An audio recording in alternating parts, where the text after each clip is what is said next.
let me ask you something that might make you pause right where you are. When did being human start feeling like a crime? Like, when did you decide that mistakes mean you're unworthy? That emotions mean you're weak? That needing help means you failed? That having a bad day means you're not healing right? Because some of us are walking around like we got to earn the right to breathe. We don't let ourselves be tired. We don't let ourselves be messy. We don't let ourselves fall apart. We don't let ourselves need love. We don't let ourselves just be. And the truth is, we're not suffering because we're broken. We're suffering because we're trying to be superhuman in a human life. So today, I want to say something that might set somebody free. You don't need to become perfect to be forgiven. You need to become honest.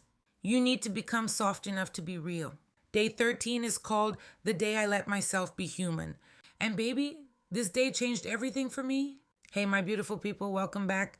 We are on day 13 of this 28-day self-forgiveness journey, and I just want to honor you for being here because this journey isn't easy.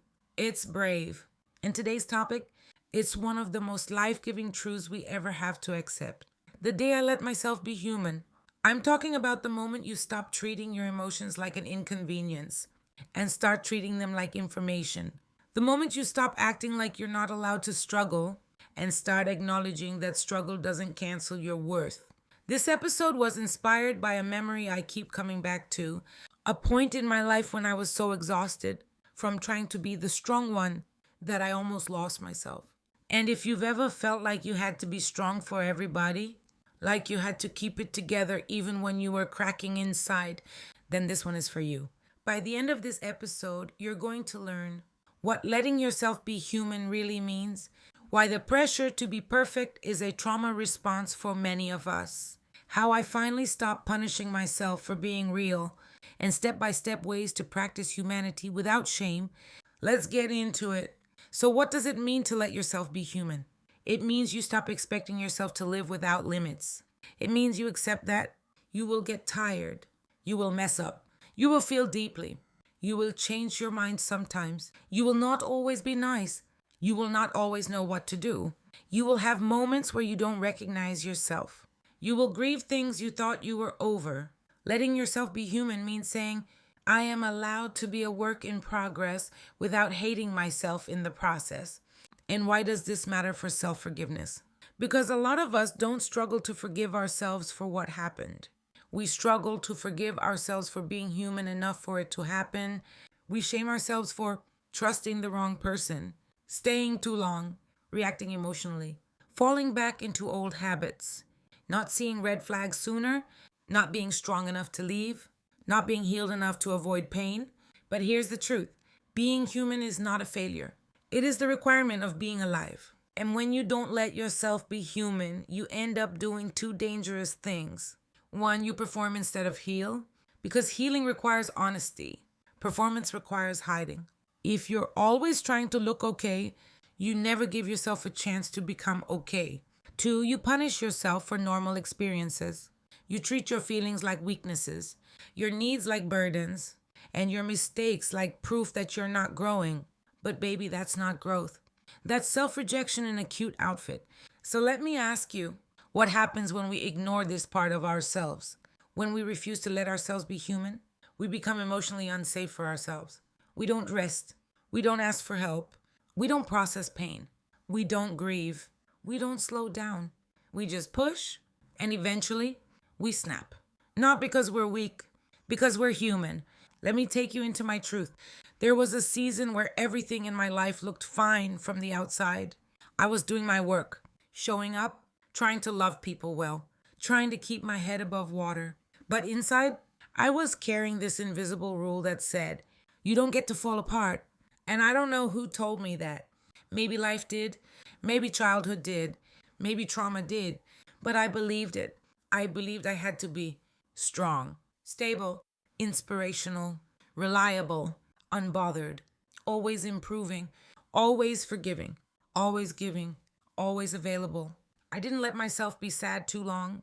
I didn't let myself be angry without guilt. I didn't let myself be tired without calling myself lazy. And I remember one specific day, I was in the kitchen. Couldn't even tell you what I was cooking, but I was moving too fast, thinking too hard, carrying too much.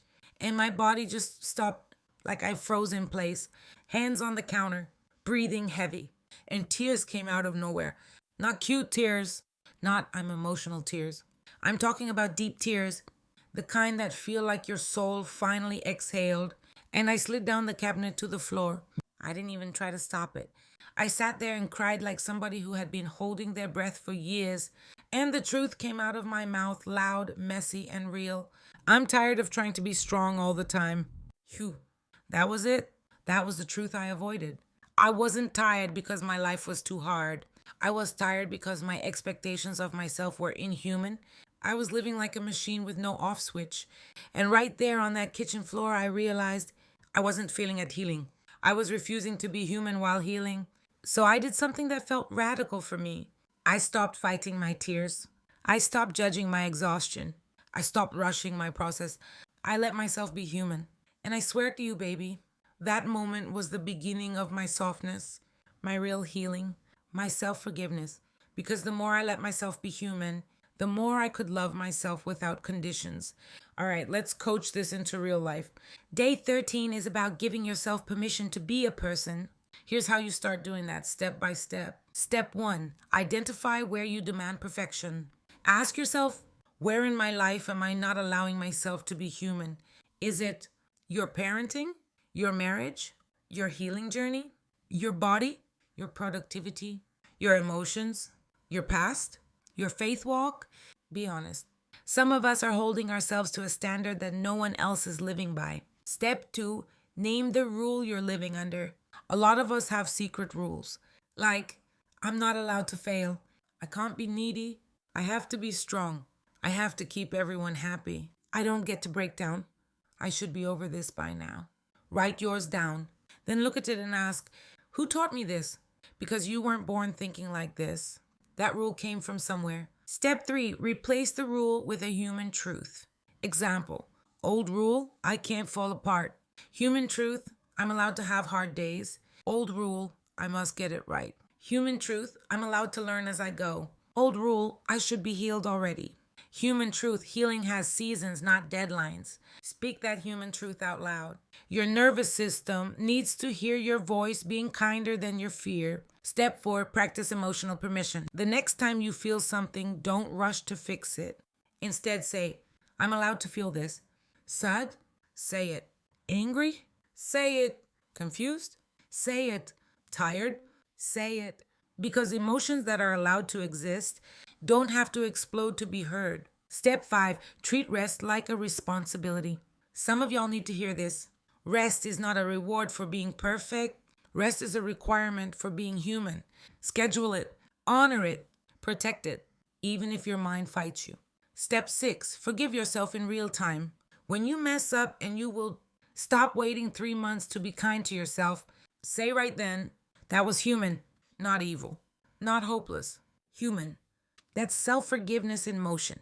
When you let yourself be human, here's what changes. You stop being scared of your own emotions. You learn that feelings aren't enemies. They're messengers. You heal faster because you stop hiding. You don't waste energy pretending. You use it processing, releasing, growing. You become more compassionate with others because when you're not at war with yourself, you don't need to be harsh with the world. You rebuild self-trust. You start believing, I can be real and still be loved.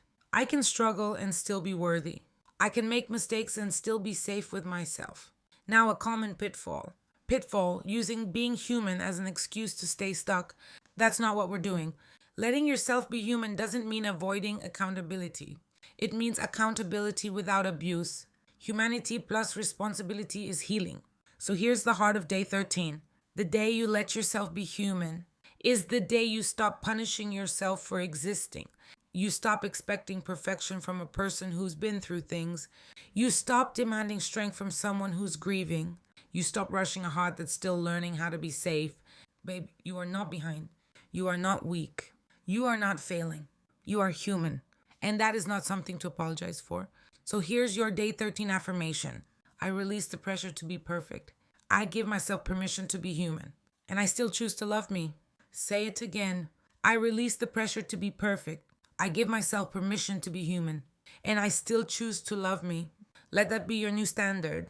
Not perfection, presence, progress, human love. My love, thank you for being here today.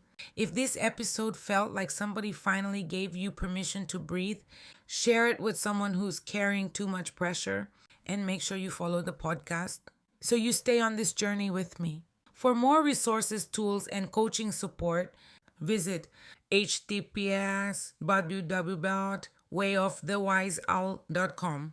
I love you. I'm proud of you. And I'll meet you tomorrow for day 14. Until then, be gentle with your heart. Be patient with your process. And remember, being human is not your problem. It's your path. Talk soon.